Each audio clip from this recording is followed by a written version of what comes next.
Payg'ambarimiz Muhammad sallallohu alayhi vasallam 2 qavat sovut kiyganlar payti kelganda vallohni. Ha, shunaqa birodar.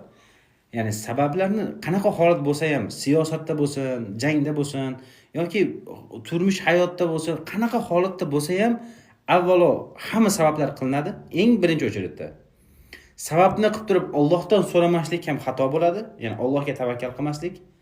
Faqat Allohga tavakkal qilib turib sababli qilmaslik ham xato bo'ladi.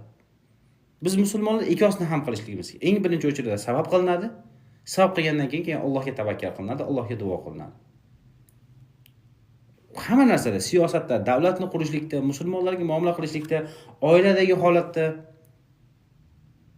oilada ishingiz yurishmayapti, uyga pul olib kira olmayapsiz, farzandlaringizni qorni och. Lekin rizq Alloh taligini bilasiz. Alloh taolo men rizqimni yozib qo'ygan, beradi men deb o'tiradigan bo'lsangiz, ochinglar bilasiz. Avval hamma sababini qilingki, hamma sababni qilganingizdan keyin Allohga tavakkal qiling.